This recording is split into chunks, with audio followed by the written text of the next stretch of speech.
নমস্কার, আমি সোমাশ্রী। আবার চলে এলাম সুস্বাস্থ্যের সহজ পাঠের পরবর্তী একটি এপিসোড নিয়ে। আমার সঙ্গে রয়েছেন ডক্টর সৌম্য ব্যানার্জি। নমস্কার, আমি ডক্টর সৌম্য ব্যানার্জি, একজন জেনারেল সার্জন। আজকে আমরা অ্যাপেন্ডিক্স নিয়ে আলোচনা করি। হ্যাঁ, অ্যাকচুয়ালি অ্যাপেন্ডিক্স একটা খুব কমন, অ্যাকচুয়ালি রোগটার নাম অ্যাপেন্ডিসাইটিস। হ্যাঁ, অ্যাপেন্ডিক্স হচ্ছে আমাদের অর্গ্যানটা, শরীরের যে অর্গ্যানটা আছে বা যে অঙ্গটা আছে সেটার নাম।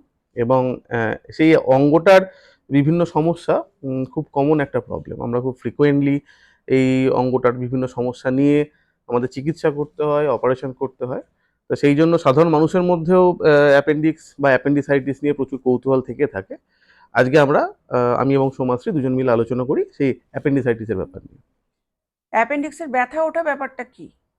আচ্ছা, অ্যাকচুয়ালি অ্যাপেন্ডিক্স বলে যে অর্গ্যানটা রয়েছে আমাদের শরীরে, সেই অর্গ্যানটার স্ট্রাকচার যেটা, সেটা হচ্ছে যে সেইখানে ব্লাড সাপ্লাইটা একটা মাত্র ধমনী দিয়ে হয়, একটা মাত্র ওই ভেসেল দিয়ে হয়।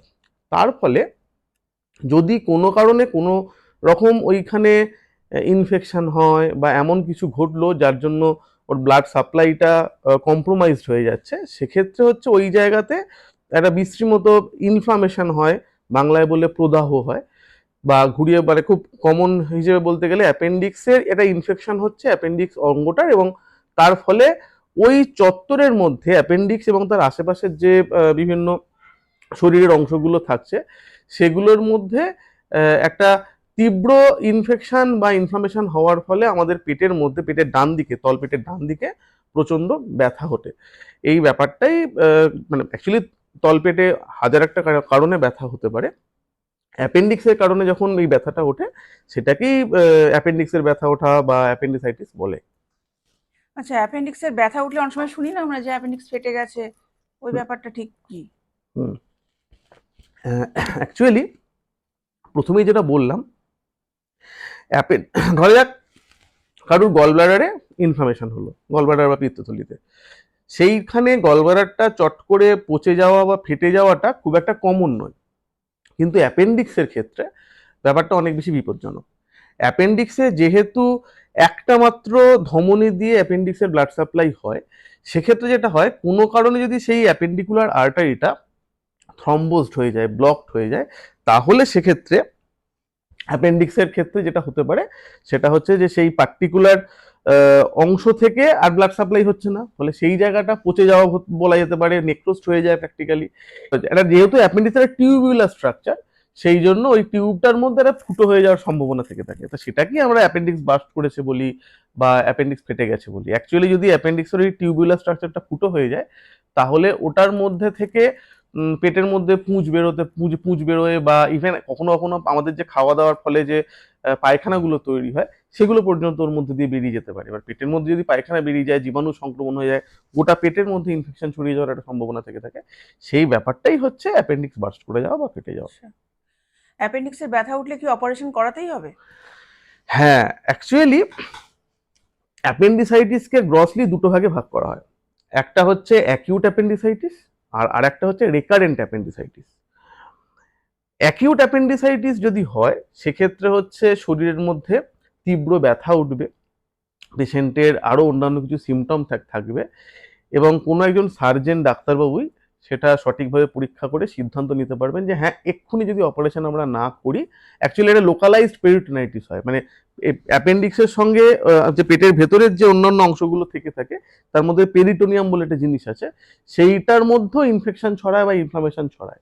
এবার সেই লোকালাইজড একটা পেরিটোনাইটিস যদি হয়, তাহলে ডেফিনেটলি তখন অপারেশন করাটা বাধ্যতামূলক, আদারওয়াইজ অ্যাপেন্ডিক্স ফেটে যাওয়ার একটা প্রবল সম্ভাবনা তৈরি হয়। কিন্তু কারুর কারুর ক্ষেত্রে মাঝে মধ্যে অল্প বিস্তর ব্যথা যন্ত্রণা হতে পারে, এবং সেক্ষেত্রে হচ্ছে ওই ব্যাপারটা সেই ধিকি ধিকি করে আগুন জ্বলার মতো একটা ব্যাপার হয়। যাদের এরকম ধিকি ধিকি করে আগুন জ্বলছে, মাঝে মধ্যে ব্যথা হচ্ছে, আবার কমে যাচ্ছে, আবার হচ্ছে, আবার কমে যাচ্ছে, তাদের ক্ষেত্রে কখনো কখনো আমরা ওষুধপত্র দিয়ে সিচুয়েশনটাকে কন্ট্রোল আনার চেষ্টা করি।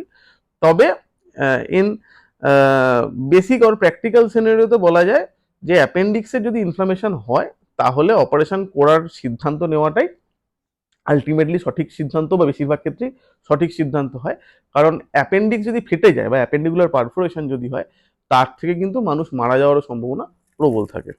আচ্ছা আচ্ছা, পেটে যখন ব্যথা হয় সেটা যে অ্যাপেন্ডিক্সের জন্যই হচ্ছে, এটা কি করে বুঝবো? হুম, হ্যাঁ, কমনলি মানুষের হাজার একটা কারণে ব্যথা হতে পারে। প্রথমেই আমি যেটা বলবো, বেশিরভাগ ক্ষেত্রেই আপনার পেটে ব্যথা হলে অবশ্যই আপনি আপনার ডাক্তারবাবু, যিনি আপনি যে ডাক্তারবাবুকে বিশ্বাস করেন, তার সঙ্গে যোগাযোগ করবেন, তাকে দেখাবেন। কারণ একজন ডাক্তারবাবুই সঠিকভাবে সিদ্ধান্ত নিতে পারেন যে কোন ব্যথাটা কিসের জন্য হওয়ার সম্ভাবনা বেশি। তবে হ্যাঁ, কখনো কখনো হয়তো হালকা পেটে ইনফেকশন হয়েছে, আমাদের একটা পেট খারাপ হয়েছে, বা টুকটাক গ্যাস অম্বলের ব্যথা বলে যেটা বলা হয়, সেরকম কিছু একটা সমস্যা হচ্ছে, সেক্ষেত্রে প্রতি ক্ষেত্রে তো আর ছুটে গিয়ে সার্জনকে দেখানো হয় না। কমনলি যে 2-3টে সিমটম পেশেন্টরা পাবে, সেটা হচ্ছে 1 নম্বর, পেটের ডান দিকে, তলপেটের ডান দিকে তীব্র ব্যথা হবে, প্রচণ্ড ব্যথা, যেটা সাধারণ গ্যাস অম্বলের ওষুধ হতে পারে বা টুকটাক ব্যথার ওষুধ হতে পারে, তাতে কমবে না। পয়েন্ট নাম্বার 2 হচ্ছে পেশেন্টের একটা প্রচণ্ড গা বমি ভাব থাকবে বা অল্প বমি হলেও হতে পারে। 3 নম্বর হচ্ছে কারুর ক্ষেত্রে লো গ্রেড বা কারুর ক্ষেত্রে হাই গ্রেড ফিভার হতে পারে, মানে জ্বর, একটা বমি বমি বা বমি বমি ভাব এবং তীব্র পেটে ব্যথা তলপেটে। এগুলো যদি কোনো পেশেন্টের থেকে থাকে, তাহলে আমরা অবশ্যই সেটাকে অ্যাপেন্ডিক্সের ব্যথা হওয়ার সম্ভাবনা আছে বলে ভেবে নিই।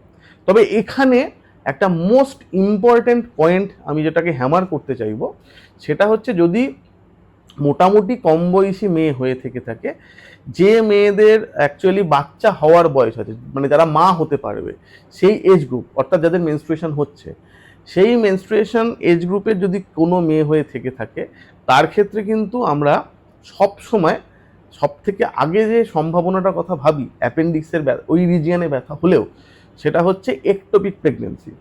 অ্যাপেন্ডিক্স ভাবার আগে আমরা কিন্তু টিউবাল প্রেগনেন্সি বা একটোপিক প্রেগনেন্সির কথা ভাবি, এবং এইটা ভেবে আগে সেইটাকে রুল আউট করাটা কিন্তু must.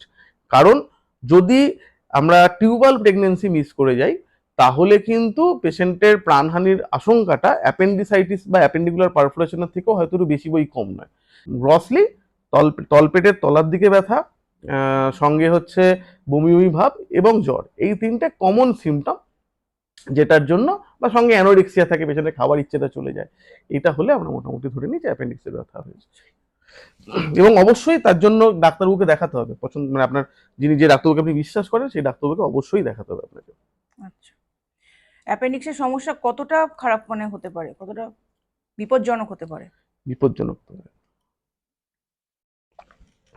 Actually acute appendicitis itself definite কোনো প্রাণহানিকর সিচুয়েশন নট নেসেসারি যে হবো মানে সবসময় মারা যাবে বা অ্যাপেন্ডিক্সের ব্যথা উঠলো মানেই পেশেন্ট মারা যাচ্ছে। তবে হ্যাঁ, যদি অ্যাপেন্ডিক্স বার্স্ট করে যায় বা অ্যাপেন্ডিকুলার পারফোরেশন হয় এবং ব্যাপারটাকে নেগলেক্ট করা হয়, তাহলে কিন্তু পেটের মধ্যে পুঁজ ছড়িয়ে যাওয়া বা পেটের মধ্যে পায়খানা ছড়িয়ে গিয়ে সারা পেটে ইনফেকশন ছড়িয়ে গিয়ে সেখান থেকে সেপ্টিসেমিয়া হয়ে গিয়ে পেশেন্ট মারা যেতে পারেন, এবং এই ব্যাপারটা কিন্তু ভুরি ভুরি উদাহরণ রয়েছে। তার ফলে আমরা সবসময় অ্যাপেন্ডিকুলার পারফোরেশন হওয়ার যে সম্ভাবনা যে পেশেন্টদের বেশি থাকে, কাদের ক্ষেত্রে বেশি থাকে, একটা হচ্ছে বাচ্চাদের ক্ষেত্রে অ্যাপেন্ডিকুলার পারফোরেশন হওয়ার সম্ভাবনা বেশি থাকে, আর বয়স্ক মানুষদের ক্ষেত্রে। পারফোরেশনটা কি? পারফোরেশন মানে হচ্ছে যেটা বললাম ফুটো হয়ে যাওয়া, পারফোরেশন আচ্ছা। কথার অর্থ ফুটো হয়ে যাওয়া। আচ্ছা। অ্যাকচুয়ালি বার্স্ট হয়ে গেছে শব্দটা শুনলেই মনে হয় যেন সেই বোমা ফেটে গেছে, চারদিকে পেট ফেটে গেছে, ব্যাপারটা সেরকম নয়। বেসিক্যালি যেটা কমনলি হয়ে থাকে সেটা হচ্ছে অ্যাপেন্ডিক্সটা একটা টিউবের মতো স্ট্রাকচার, ফাঁপা নলের মতো স্ট্রাকচার, সেটার একটা গায়ে, দেওয়ালের গায়ে ফুটো হয়ে যায়। কমনলি হয়ে থাকে টিপে, একদম ডগাতে হয়, অথবা বডিতে হতে পারে বা বেসে হতে পারে, এই 3টে জায়গায় কমনলি হয়ে থাকে। বেসে পারফোরেশনটা হচ্ছে সব থেকে ডেঞ্জারাস। এমনকি আমাদেরকে অ্যাপেন্ডিকুলার পারফোরেশনের জন্য পায়খানার রাস্তা পেটের বাইরের দিকে করে দিতে হলো, এটাও হতে পারে, এবং অনেক বড় অপারেশনে কনভার্ট হতে পারে। আর ডেফিনেটলি অ্যাপেন্ডিকুলার পারফোরেশন সব সময়ের জন্য এটা লাইফ থ্রেটনিং ইভেন্ট। অ্যাপেন্ডিক্সের অপারেশন যতটা বড় অপারেশন, অ্যাপেন্ডিকুলার পারফোরেশন তার থেকে অনেক বড় অপারেশন, অর্থাৎ পেশেন্টের অপারেশন জনিত যে ঝুঁকিটা সেটাও অনেক বেড়ে যায়। সেই জন্য অবশ্যই অ্যাপেন্ডিক্সের ব্যথা উঠলে বা অ্যাপেন্ডিক্সের ব্যথা হতে পারে মনে হলে ডাক্তার দেখানো, স্পেসিফিক্যালি সার্জন দেখানো অত্যন্ত প্রয়োজনীয় একটা পদক্ষেপ। আচ্ছা, অ্যাপেন্ডিক্স যে মাঝে মাঝে দলা পেকে যায়, সেটা কি হয়? হ্যাঁ, বেসিক্যালি যেটা হয় সেটা হচ্ছে, যে পেশেন্টের ধরা যাক কোনো পেশেন্টের ক্ষেত্রে একটা অ্যাপেন্ডিসাইটিস হয়েছে, মানে অ্যাপেন্ডিক্সের ব্যথা উঠেছে, অ্যাকিউট অ্যাপেন্ডিসাইটিস। এইবারে আমাদের শরীর দুরকমভাবে রেসপন্স করতে পারে। পেশেন্ট হয়তো কোনো কারণে ডাক্তার দেখাতে যাননি বা তিনি যেতে পারেননি, কিংবা এদিক ওদিক থেকে ওষুধপত্র কিনে খেয়েছেন, বা হয়তো যে ডাক্তারবাবুকে দেখিয়েছেন তিনি মিস করে গেছেন, এটাও সম্ভব। এটাতে ডাক্তার ভুল করেছেন বা ডাক্তার অন্যায় করেছেন ব্যাপারটা নয়। খুব এক্সপিরিয়েন্সড ডাক্তার না হলে, স্পেসিফিক্যালি সার্জেন না হলে, যারা প্রচুর পরিমাণ অ্যাপেন্ডিক্সের পেশেন্ট দেখেননি, তাদের ক্ষেত্রে কিন্তু অ্যাপেন্ডিকুলার পেন অন্যান্য ব্যথার সঙ্গে কনফিউজ হয়ে গিয়ে মিস করে যাওয়ার একটা সম্ভাবনা থেকে থাকে। আমরা যারা সার্জেন, আমরা নিজেরাও মাঝে মধ্যে কনফিউশনে ভুগি যে এই পেশেন্টের সত্যি অ্যাপেন্ডিক্সের ব্যথা হচ্ছে তো, এনার অপারেশন করা উচিত হবে তো, নাকি করবো না। খুব কমন যে রিপোর্ট করা হয় আলট্রাসোনোগ্রাফি, তাতেও কিন্তু অ্যাপেন্ডিক্সের ব্যথা উঠেছে কিনা বা অ্যাপেন্ডিসাইটিস হয়েছে কিনা কমনলি ধরা সম্ভব হবেই এরকম নয়। আর সিটি স্ক্যানের ক্ষেত্রে ধরা যায়, কিন্তু সেখানেও 100% যে একদম হ্যাঁ গ্যারেন্টেড ধরা পড়বেই, ব্যাপারটা কিন্তু এরকম নয়। আজ পর্যন্ত এখনো পর্যন্ত অ্যাকুট অ্যাপেন্ডিসাইটিস হয়েছে না হয়নি, সেটা একজন সার্জেনই সঠিকভাবে সিদ্ধান্ত নিতে পারে। এইবারে যেটা বললাম, আবার ফিরে আসি অ্যাপেন্ডিক্স দলা পেকে যাওয়াতে।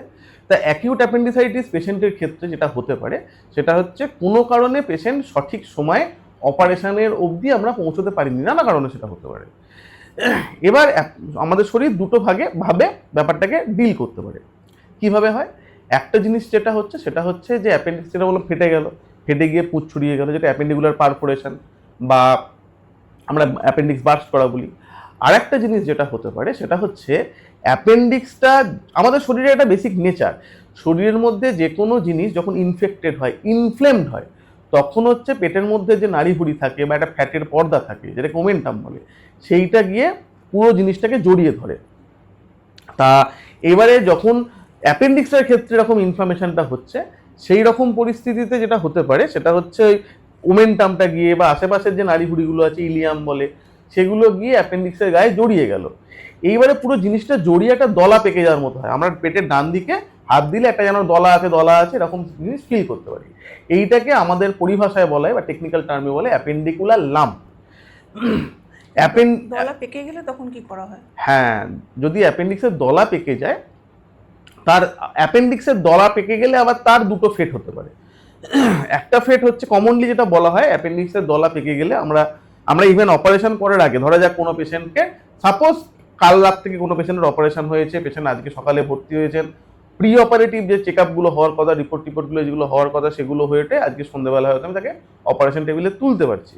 এই যে সময়টা আমরা পেরিয়ে আসতে বাধ্য হলাম নানা রকম টেকনিক্যাল রিসোর্সের পার্সপেক্টিভ থেকে, সেই পিরিয়ডের মধ্যেও কিন্তু অ্যাপেন্ডিক্স দলা পেকে যাওয়ার সম্ভাবনা থেকে থাকে।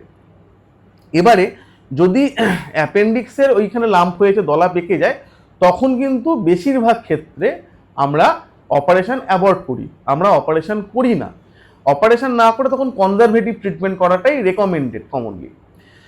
সেই রেকমেন্ডেশনে কি করা হয়, সেক্ষেত্রে যেটা করা হয় সেটা হচ্ছে পেশেন্টকে কিছুদিন ওষুধপত্র, ইনজেকশন, স্যালাইন এ সমস্ত দেওয়া হয়। দিয়ে ওই যে পেটের মধ্যে যে অ্যাকচুয়ালি শরীর যেটা করেছে, অ্যাপেন্ডিক্সটা যাতে ফেটে গিয়ে পুঁজটা সারা শরীরে ছড়িয়ে না যায়, তার জন্য দলা পাকিয়ে দেয়, একটা জায়গায় জিনিসটাকে কনসেন্ট্রেট করে দেয়। এবারে আমরা ওই দলার মধ্যে থাকা ইনফেক্টেড যে মেটেরিয়ালগুলো রয়েছে, সেগুলোকে আস্তে আস্তে আস্তে আস্তে ওষুধ দিয়ে শুকোনোর চেষ্টা করি। যদি কপাল ভালো থেকে থাকে তাহলে ওটা আস্তে আস্তে শুকিয়ে যায়। কারোর 1 মাস সময় লাগে, কারোর 1.5 মাস সময় লাগে, কারোর 2-3 মাস সময় লাগে। কমনলি 1-1.5 মাসের মধ্যে ব্যাপারটা প্রপারলি শুকিয়ে গিয়ে দলাটা ভ্যানিশ হয়ে যায়। আর কপাল খারাপ থাকলে সেক্ষেত্রে হয়তো দেখা গেল ওষুধে বা অ্যান্টিবায়োটিকে কাজ করছে না, তখন ওই দলার মধ্যেই পুঁজ তৈরি হয়েছে, সেইটাকে বলে অ্যাপেন্ডিকুলার অ্যাবসেস।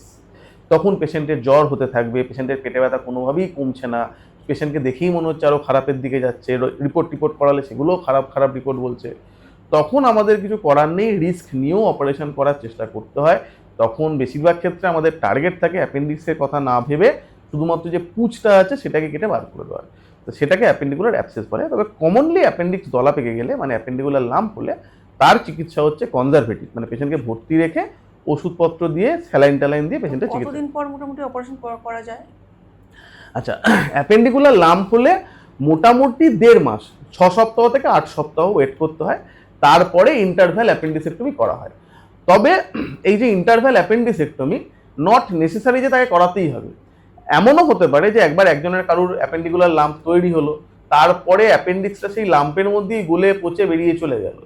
ফলে পেশেন্টের অ্যাকচুয়ালি যে অ্যাপেন্ডিক্স কেটে বাদ দেওয়ার যে কাজটা সেটা নেচারই করে দিল, তার শরীরই সেটা করে দিল। এর ফলে হচ্ছে তাকে অপারেশন করার আর প্রয়োজনই পড়লো না, বা পেশেন্টের হচ্ছে ব্যথা উঠলো না। একবার যার অ্যাপেন্ডিকুলার লাম্প হয়েছিল, অ্যাকচুয়ালি যে পেশেন্টের অ্যাপেন্ডিক্স গুলে পচে বেরিয়ে গেছে তার ব্যথা ওঠার প্রবণতারও প্রায় কমে যাবে। যদি কোনো পেশেন্টের ক্ষেত্রে অ্যাপেন্ডিকুলার লাম্প হওয়ার পরেও ব্যথা উঠছে বা সমস্যা হচ্ছে, বা পেশেন্ট খুব চাইছে না আমি আর রিস্ক নেবো না, সেরকম সিচুয়েশনে আমরা অপারেশন করি, এবং সেটাকে মোটামুটি অ্যাপেন্ডিকুলার লাম্প হওয়ার পরবর্তী ওই 1.5 মাস থেকে 2 মাস, মানে 6 থেকে 8 সপ্তাহ। আচ্ছা, অ্যাপেন্ডিক্স তো একটা লুপ্তপ্রায় অঙ্গ, তা সেটা কি এমনিতেই কেটে বাদ দিয়ে দেওয়া যায় না? অ্যাকচুয়ালি হ্যাঁ, আমরা স্কুল কলেজে সবসময় পড়েছি ছোট থেকেই যে অ্যাপেন্ডিক্স একটা লুপ্তপ্রায় অঙ্গ, সেটার আমাদের শরীরে কোনো কাজ নেই। সুতরাং এটা খুব কমন একটা প্রশ্ন, অনেকেই আসেন ডাক্তারবাবু কি দরকার আছে অ্যাপেন্ডিক্সটা অপারেশন করে দিন, বা হয়তো পেশেন্ট অন্য কোনো সমস্যা নিয়ে এসছে, তো গলব্লাডারের সমস্যা তার রয়েছে, তিনি গলব্লাডার অপারেশন করাতে এসছেন, ডাক্তারবাবুর সঙ্গে অ্যাপেন্ডিক্সটা অপারেশন করে দিন, ওই একসঙ্গে দুটো হয়ে যায়। এটা একটা খুব কমন অ্যাটিটিউড। বর্তমানে বিজ্ঞান কিন্তু সে কথা বলছে না যে অ্যাপেন্ডিক্সটা একদমই অপ্রয়োজনীয় একটা জিনিস। র্যাদার বর্তমানে অ্যাপেন্ডিক্স কেটে বাদ দেওয়ার আগে 10 বার ভাবতে বলছেন বিজ্ঞানীরা, কারণ অ্যাপেন্ডিক্স বা ওই চত্বরে এমন কিছু জিনিসপত্র রয়েছে যেটা আমাদের ইমিউনিটিকে হেল্প করে, ইমিউন সিস্টেমকে হেল্প করে, আমাদের রোগ প্রতিরোধ ক্ষমতার সঙ্গে সম্পর্কযুক্ত। যে কারণে হচ্ছে যদি না অত্যন্ত মানে ডেফিনেটলি প্রয়োজনীয় থাকে, অত্যন্ত প্রয়োজন হয়, একটা স্কুল অফ থট, একটা গ্রুপ অফ বিজ্ঞানী বলছেন যে অ্যাপেন্ডিক্সটা যদি অপারেশন না করে ম্যানেজ করা যায়, that is a good option. এই আর কি। আচ্ছা, অ্যাপেন্ডিক্স অপারেশন কি মাইক্রো সার্জারি করা হয় নাকি ওপেন সার্জারি করা হয়? অ্যাকচুয়ালি অ্যাপেন্ডিক্স অপারেশন বর্তমানে বেশিরভাগ সার্জেনই মাইক্রো সার্জারি করছেন, তবে গলব্লাডার অপারেশনের ক্ষেত্রে বা অন্যান্য যে কোনো মাইক্রো সার্জারি যে সমস্ত অপারেশনের ক্ষেত্রে করা হয়, সেই সমস্ত পদ্ধতিগুলোতে যেরকমভাবে আমরা বলে থেকে থাকি যে আমাদের প্ল্যান থাকবে মাইক্রো সার্জারি করার, কিন্তু যদি দেখা যায় যে জিনিসটা আমরা অপারেশন করতে যাব সেটা নাড়িভুড়ির সঙ্গে জড়িয়ে আছে, বা অন্য কোনো কিছুর সঙ্গে এমন বিশ্রীভাবে জড়িয়ে রয়েছে, পেঁচিয়ে রয়েছে, যে কারণে হচ্ছে অপারেশন করতে গেলে পেশেন্টের অন্য কোনো বড় জটিলতা হতে পারে, তখন আমরা ওটাকে ওপেনে কনভার্ট করতে বাধ্য হই। এই কথাটা অ্যাপেন্ডিক্সের জন্যও সত্যি। অ্যাপেন্ডিক্সের আরেকটা ছোট্ট সমস্যা সেটা হচ্ছে যে গলব্লাডারের ক্ষেত্রে যে অ্যাপেন্ডিক্স মানে মাইক্রোসার্জারি যে পোর্টগুলো আমরা করি, কোথায় কোথায় মানে ফুটোগুলো করবো, সেটা মোটামুটিভাবে ফিক্সড, একটা ইউনিভার্সাল স্ট্যান্ডার্ড একটা প্রোটোকল হয়ে গেছে। অ্যাপেন্ডিক্সের ক্ষেত্রে সেটা নিয়েও একটু ডিফারেন্স আছে। এক একজন অ্যাকচুয়ালি অ্যাপেন্ডিক্সের লোকেশনটা পেটের মধ্যে নানান জায়গায় হতে পারে। হ্যাঁ, অনেক সময় যেটা দেখা যায় যে আমরা অ্যাপেন্ডিক্স অপারেশন করবো বলে নেমেছি, কিন্তু অ্যাপেন্ডিক্স খুঁজে পাচ্ছি না। ইভেন খুব বড় সার্জেন, খুব এক্সপিরিয়েন্স সার্জেন, তিনিও অ্যাপেন্ডিক্স খুঁজে পেলেন না, এটা কিন্তু হতে পারে।